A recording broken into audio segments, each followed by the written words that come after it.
you'll have to forgive me. Something terrible happened. It rained in San Diego. Huge crisis for the people of San Diego, of Southern California. There's absolute chaos in the streets right now. It was more than a drizzle. I went on a date and I was completely, we got caught in a downpour. Most shocking part of that statement, I went on a date. I know, but stuck in the rain. Anyways, my hair's all messed up more than usual. Anyways, stream's going to start in about like 30 seconds. So if you're just joining, skip ahead. If this is like a replay, skip ahead about a minute. You'll see the actual stream after the credits. And let me get the chat going. Audio. Yeah. Okay. Let's get the chat going here. I'm streaming on more channels now tonight. So hopefully if there are some people tuning in on like TikTok or something, you guys can join and say some stuff in the chat, which would be a novel addition to this live stream. So we'll see. A couple people there. Test, see if this chat's working. I don't know. Normally don't use it too much, but we'll see.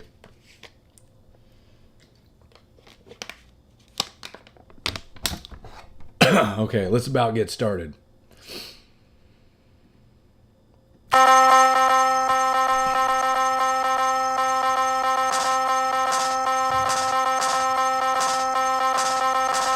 Live from a studio apartment, this is Misinformation. Well, tonight, Trump has called on Republican congressmen to release the Epstein files. Yeah. Wait, this is breaking. Yeah, I'm told that all 272 Republican members of Congress have just committed suicide.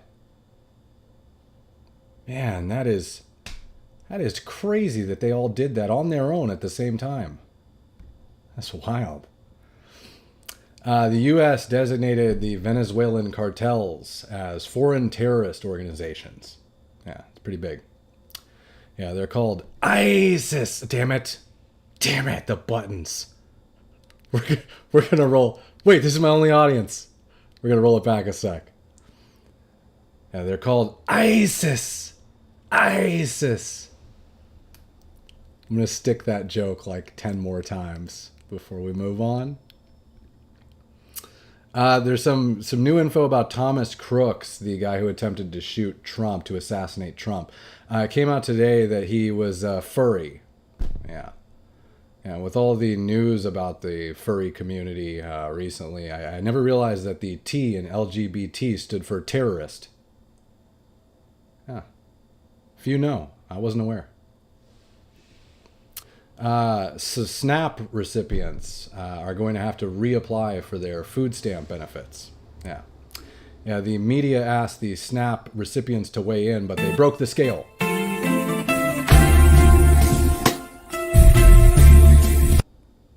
I don't know. That was the best AI image I could generate. Apparently it was a porcelain scale. In any case. Hold up. I want to check the chat real quick. 0 messages. Great job, everyone. Unless I just can't get them through Restream. That's quite possible also. Okay. So in the news tonight, let's pull this stuff up. Or today's stuff. Boom, boom, boom. We'll get to the Megyn Kelly stuff in a sec. Yeah, I mean, biggest thing, one of the top stories, Trump is calling for the Epstein files release. So he called him a hoax for, I don't know, how many months he's been saying they're a Democrat hoax, and now he's finally calling for their release, right? Here was Kash, well, is it Kash Patel? This is basically, Scott Adams points out, someone on X was mentioning Thomas Massie just grilled Kash Patel on his attempted cover-up of the Epstein files, and Patel admitted under oath that the documents include a high-profile government official linked to Epstein's crimes. So he says, now we know why they're hiding the list. The problem is that the case files are constrained by limited search warrants from 2006 to 2007, and that the non-prosecution agreement hamstrung future investigations. Those constraints only apply to Southern District of Florida. They do not apply to Southern District. I don't know. This whole thing with the Epstein files, does anyone really believe that we're going to see the Epstein files, even if Republicans were to vote to release them? I mean, one of a couple things is happening here. I mean, it seems like the only reason that Trump would call for their release is he wants to obviously be done with it, right? He thinks that by releasing them, they can kind of put the whole thing to bed. But if he's confident in releasing them, then he must know that they've already essentially whitewashed whatever files they do have, to the point where there's not going to be anything damaging that's going to come out about anyone. Right? There's no way he's like, there's big names of government officials. He's like, yeah, let's roll the dice and release it, right? He was keeping them not released for a reason. Now he's decided to release them. So to me, the odds of us ever, if there were an actual file with a list of names and stuff like that, I don't think it's ever going to see the light of day. So Trump calling to release them just seems like kind of a red herring a little bit. I don't think we'll see them. This was a pretty big one from over the weekend. I think it was Friday. Tucker Carlson released a pretty important piece on Thomas Crooks. We talked about him in the opening credits too. The guy who attempted to assassinate President Trump. You guys should watch this if you haven't yet. It's posted on Tucker Carlson's X account and everything. But major takeaways from it. This is just Tucker's kind of going into, the FBI. Somebody from the FBI, when they were initially questioned about Crooks, had said that he didn't have like an online footprint, like this. The only assassin in history who didn't leave a manifesto, didn't leave any kind of digital footprint online, allegedly, okay? Now, Tucker made that statement that the FBI had said that. Last week, the FBI came out and I think retweeted him back and said we never said that he didn't have an online footprint. So there's some kind of weird thing going on back and forth with them. But the biggest things from Tucker's piece, he's essentially, he sort of insinuates throughout the piece that, which is something that I think a lot of us are already thinking, right? But he insinuates it directly here, which is that Thomas Crooks was potentially, I guess the two pieces, he was potentially groomed by either some type of, what is it, M2K Sounds like a beer to me, but whatever CIA program there was that like groomed people with mind control and stuff like that. He insinuates that he was either groomed by our own government to commit acts of violence or by potentially some foreign government. He brings up during this expose that Thomas Crooks started off as like a very much MAGA guy, and then around 2020 made a really weird flip to where he started going very anti-Trump. And around that same time, I forget the guy's actual name, but I think his last name's Tepe, Will Tepe maybe. Tucker points out they found this discussion with this random guy who pops up in, I think it's Thomas Crooks' YouTube comments, who seems to be encouraging Crooks. Crooks they got all these comments where he's sort of encouraging violence or saying some pretty radical things online in public. And out of nowhere, this guy really starts encouraging him and kind of being like, yeah, it doesn't matter unless you do something about it. And, it's only worth, your life's only really worth something if you're really willing to stand up for something and stuff like that, right? Tucker points out that we haven't heard anything about this guy who's talking to Thomas Crooks online at all from the FBI or anybody.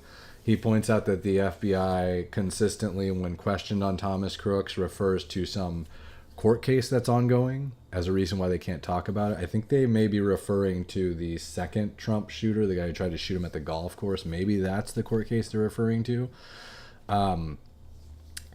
But yeah, Tucker suggests that he was groomed to commit the crime, and he also suggests towards the end of the expose that Crooks was almost assisted in carrying out an assassination attempt. He points out some really odd timing things about the day of the assassination. The first one being, I guess Thomas Crooks was allowed to fly a drone over the rally, prior to the assassination attempt.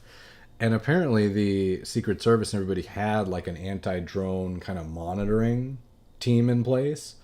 Whatever devices they used to monitor the drones went down. He presents a log of this. That device went down at the exact same time that Thomas Crooks is flying his drone over the rally. Again, it's insinuation. Tucker doesn't present any concrete evidence of these things, but when you listen to it, you're like, that is weird, right? The building that Thomas Crooks gets on top of to shoot from is just outside of the FBI's perimeter, or the Secret Service perimeter, rather, right? So that particular building is given to, I think it was 3 police officers who are tasked with watching it, and I think one of them called out that day. So Tucker sort of points all these things out.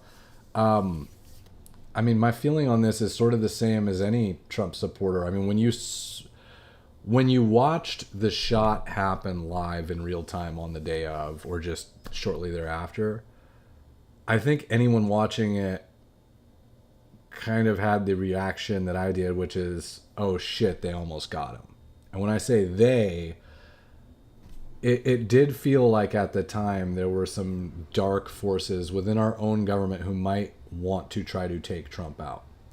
So I think anyone who was a supporter of his watching had that sort of dread in their stomach, not just that that's what had happened, but that it wasn't going to be over with just that one attempt, that there might be several in the future. So Tucker's sort of along those same lines, but he's presenting some pretty interesting stuff here. Nothing along the lines of concrete evidence, though. So is it possible that Crooks actually was just a crazy guy who, kind of took it into his own hands to make an assassination attempt? Maybe. But, you look at Tyler Robinson, right? The Charlie Kirk shooter. It appears from looking at what we've come to know about him that he was groomed somewhat through some type of, maybe it's a trans, furry community. There was just some news released today that Thomas Crooks may have been himself part of some sort of a furry community, right?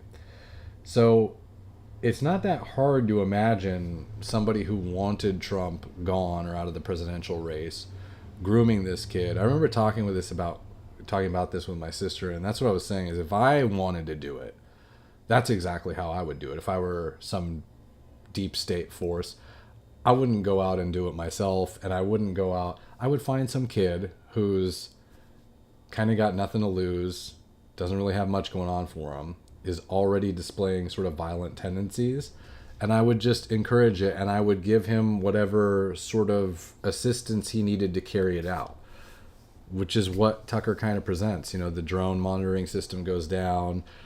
The building isn't under Secret Service perimeter, even though it's really close to the rally. Like, that's kind of crazy. So, I don't know. I recommend watching it. And there is something weird about the FBI's silence around Crooks. Again, first, assassin. I've never seen any manifesto, reasoning. You see all these, Antifa shooters. They're writing their motives on the bullet casings. This guy left nothing behind. He also talks about an interesting thing, how the FBI, I guess, authorized his body for cremation within like 10 days after the event and washed down the roof themselves. I don't know. It's a pretty crazy story. I'm surprised we haven't heard more about this, which, that alone kind of makes you think there probably is something weird with it. What else we got going on? There was the news that Crooks was a furry. I guess I don't know if this is even confirmed. I just heard it today on X. Benny Johnson talks about it's now been confirmed that the guy used they, them pronouns, had a deep interest in furries and was exploring gender identity. Added to the list. And Benny Johnson goes through all of these trans-associated shooters who were either mass shooters or assassins. This kind of trans terror violence that's been going on recently. Megyn Kelly responded to this story, actually. She had an interesting post on X where she was suggesting that the FBI handed over the info on Thomas Crooks being a furry in order to head fake people away from Tucker Carlson's story. Which is weird. I mean, she's bringing up a good point that this is odd timing for something that seems a little too on the nose, maybe, to pop up out of nowhere. The Monday following Tucker dropping this story. Because she just has excellent sources inside the government. And to me, this almost seems like a head fake, almost like a look over here instead of at what Tucker did, because it's just too coincidental that, as you point out, we've had nothing on this guy, nothing. And now suddenly two big information dumps. Tucker's, he's being honest about exactly where he got it. Then comes this stuff about he's a furry. You tell me, why would the government not have shared that? Like, truly, why wouldn't the FBI have been sharing that, the furry thing, with us? Because this FBI did share that around the Nashville shooter, you know, the young woman who was identifying as male, whereas Biden's FBI wouldn't. But this FBI did share those facts about that shooter. This FBI did share those facts again about the Charlie shooter. So I'm a little confused as to what may be going on behind the scenes. Yeah, that 100% tracks. I mean, why would they disclose those in the other cases but not, keep this under wraps for this long? And it's kind of crazy. Megyn Kelly references a person who released this story, I guess, Miranda Devine. Miranda responds to her, says, "This is false. Tucker and I have the same source. The FBI gave me nothing, as I said in the story. The leadership of the FBI, in fact, has been nothing but hostile. You could have asked me or Tucker." So, I mean, I don't know. It's interesting. I think Megyn Kelly brings up a really good point. I mean, the one thing that I think is true is everything about this story and how it's unfolded and how much we still don't know does stink. I mean, you would think that an assassination attempt against Trump that happened over a year ago would be the most aired out story in the world. I mean, we should know everything about this by now. Every single thing. We know almost nothing. So that leads you to believe that either the government was somehow involved and is trying to hide it, or that they know some other government is involved. Maybe there's something else that they know about it. Maybe some other foreign power was involved, right? And they don't really want to disclose that at this point. But based on Trump's own family and his sons saying that they think the FBI or the CIA were involved, it doesn't seem to me like family Trump is aware of any foreign connection or anything that we're unaware of. So, pretty crazy. All right. This was reported over the weekend. I guess Trump Derangement Syndrome. Many of you have heard this term. It's now being reported by psychiatrists that, or psychotherapists, that they're now seeing the effects of Trump Derangement Syndrome in their patients. I had one patient, says one psychiatrist, who couldn't enjoy vacation because she saw Trump on her device or news and felt triggered. Some of the features of the disorder, they can't sleep. They feel traumatized by Mr. Trump. Trump is the trigger for many of these people. That is an interesting way to put it. I think if you're a right-wing person at all, you probably have seen this in some of your liberal friends, right? I've seen this in people many times where, I'll bring up Trump, or they'll see a picture of Trump, or they'll get to talking about Trump at some point. I work with a lot of liberals just in the field that I'm in. And they seem visibly angry almost immediately, like it's a trigger for them. Like they immediately get triggered. They seem visibly angry and visibly distraught, Goes on to say Trump is the trigger for these people. To be that fixated on a person, it's simply not healthy. I mean, it's sort of a testament to how effective Trump is at drawing attention to himself, often in ways that rile people's feathers, but also obviously the left-wing media campaign, just how effective that was. Almost a Third Reich level propaganda, you could say, where it's convinced people that they're actually, ironically, fighting against a Third Reich, right? Where they're actually mentally disturbed over it. So yeah, that was the news, is the therapists are now officially reporting. Jonathan is in focus with. Okay. There's of course an ongoing feud with Marjorie Taylor Greene and is that it? MTG, yeah, and Trump.